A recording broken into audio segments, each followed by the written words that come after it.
राज्यसभा सांसद संजय सेठ हमारे साथ हैं और बात करेंगे किस तरह की रणनीति, क्योंकि लोकसभा चुनाव नजदीक है और किस तरह का यूपी में 80 की 80 सीटों पे किस तरह की तैयारियां हैं।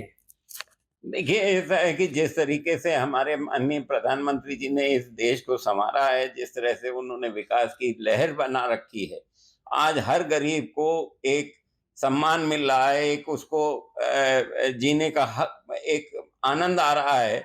और माननीय योगी जी ने जिस तरह से यूपी के अंदर हम लोगों को लॉ एंड ऑर्डर का दिया है, एक हम लोग संस्कृति को अपनी संभाल रहे हैं, बढ़ा रहे हैं।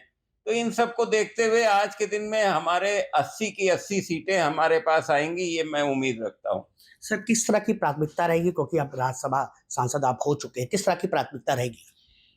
देखिए, ऐसा है, हम लोग जो राज्यसभा के सांसद होते हैं, वो लोकसभा से पास किए हुए जो बिल आते हैं, उन बिलों के ऊपर डिस्कशन करते हैं। और आज जो भी बिल आ रहे हैं, वो देश के महत्व के हैं, देश के विकास से संबंधित है। उसमें कोई ऐसा बिल नहीं होता है जिस बिल के लिए हम लोगों को कहीं विरोध करना पड़े। आज अपोजिशन पार्टी केवल विरोध की राजनीति करने के लिए उन बिलों का विरोध करती है। तो इस वजह से हम लोगों को वहां पे बैठ के इन बिलों को पास कराना है और देश का विकास किस तरीके से हो सकता है उसको देखना है। बीजेपी के 8वें उम्मीदवार के रूप में आपको बीजेपी ने जो है प्रत्याशी घोषित किया था, लेकिन कहीं ना कहीं अखिलेश यादव कहते हैं कि छोटा पैकेज और बड़ा पैकेज तरह तमाम तरह के आरोप लगाए गए। मैंने जिस दिन नामांकन हुआ था उसी दिन ये हो गया था कि हमारे पास पूरी संख्या बल पूरी है। हम उन्हीं संख्या बल के बूते पे अपने पूरे चुनाव से 8 सीट निकाल सकते हैं और उसी के बेसिस पे हम लोग चुनाव में आए।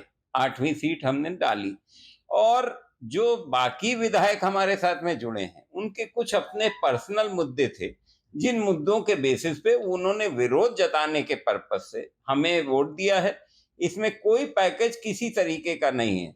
जैसे मैं आपको बताऊं, कुछ विधायकों का ये कहना था कि हमें रामलला के दर्शन करने जाने से रोका गया और हम रामलला के दर्शन करने न करें, ये हमारे अंदर संस्कृति में है नहीं। तो ये विरोध उन्होंने जताया कि भाई ये राजनीति हमें नहीं पसंद आ रही है और उसके लिए वो हमारे पास आए।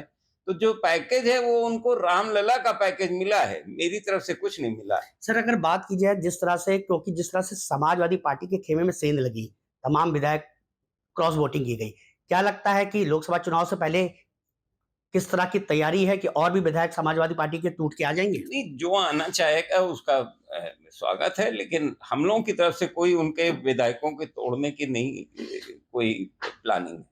तो आप थे राज्यसभा सांसद संजय सेठ, जिनका साफ कहना है कि इस बार यूपी में 80 की 80 लोकसभा सीट भारतीय जनता पार्टी के कब्जे में होगी। कैमरामैन रोहित श्रीवास्तव के साथ संजीव सिंह, टीवी सन भारत, लखनऊ।